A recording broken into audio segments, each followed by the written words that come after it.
Balik lagi bersama saya, masih membahas tentang ikan.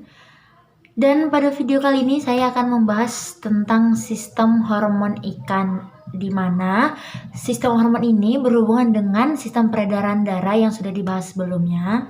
Nah, darah sebagai transport untuk membawa si hormon menuju ke suatu organ tertentu sebagai targetnya. Jika hormon tidak dibawa oleh aliran darah, maka hormon akan tetap berada pada kelenjarnya, yaitu disebut dengan kelenjar endokrin atau kelenjar hormon. Sebelum kita akan membahas tentang beberapa kelenjar endokrin yang ada pada ikan, kita harus tahu dulu prinsip kerja hormon. Nah, ada 3 prinsip kerja hormon yang benar-benar harus dipahami jika mempelajari tentang sistem hormon ikan. Nah, yang pertama, hormon itu dihasilkan dalam jumlah tertentu. Nah, hormon dihasilkan dalam dosis yang pas, tidak lebih dan tidak kurang, sesuai dengan kebutuhan untuk aktivitas fisiologisnya.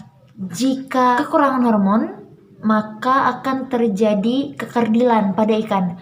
Tetapi jika lebih, maka tubuh akan terlalu besar.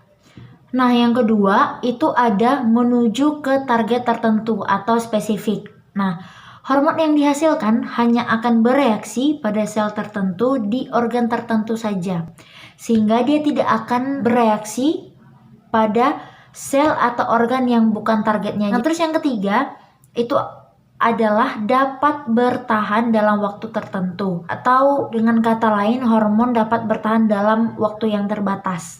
Jika tidak sampai waktu tersebut, hormon akan hancur dengan sendirinya dan tidak akan berfungsi sama sekali, dan dia akan dibuang melalui sistem ekskresi. Di dalam tubuh ikan itu terdapat beberapa kelenjar endokrin atau kelenjar hormon, yaitu tempat-tempat dihasilkannya hormon.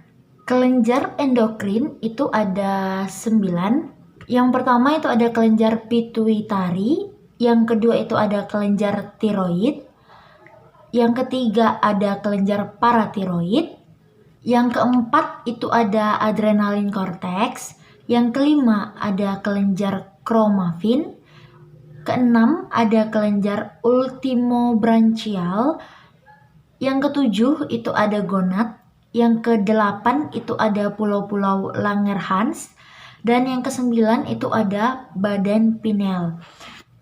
Akan tetapi, kelenjar endokrin yang utama ialah kelenjar pituitari atau biasa disebut dengan hipofisa, kelenjar tiroid, kelenjar paratiroid, dan korteks adrenal.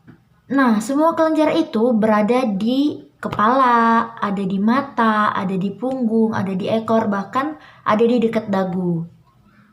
Nah, ini gambar dari letak atau posisi kelenjar endokrin pada tubuh ikan. Nah, contohnya itu ada kelenjar hipotalamus yang terletak di dalam kepala, di bawah otak, yang ditunjukkan oleh tanda panah, berbentuk bulat dan seukuran merica atau bisa lebih kecil dan terpisah dari otak. Terus ini ada kelenjar tiroid atau pada manusia disebut kelenjar gondok yang sering membengkak. Itu terletak di mulut bagian bawah. Sekarang kita akan membahas keempat kelenjar utama endokrin tadi. Yang pertama itu ada kelenjar pituitari.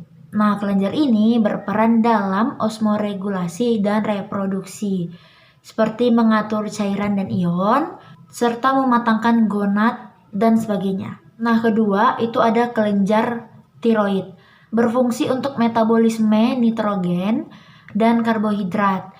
Dan kelenjar ini berperan dalam pertumbuhan dan massa tubuh ikan, karena dia juga berhubungan dengan pembentukan protein, energi. Ketiga itu ada kelenjar paratiroid. Nah, kelenjar ini untuk mengatur kadar kalsium. Kalau tadi dia berhubungan dengan besarnya otot, berat massa tubuh. Kalau kelenjar ini berdampak pada panjangnya ikan. Nah, karena pertumbuhan kerangka ikan itu juga dipengaruhi oleh kelenjar paratiroid ini. Akan tetapi, jika hormon ini kelebihan, ikan akan mengalami yang namanya gigantisme atau kepanjangan. Sedangkan kalau kekurangan hormon paratiroid ini, ikan akan mengalami namanya kriantisme atau kecil, pendek. Keempat, itu ada adrenal cortex. Nah, kelenjar ini mempengaruhi metabolisme protein dan karbohidrat yang berpengaruh kepada massa daging atau jumlah otot daging pada ikan.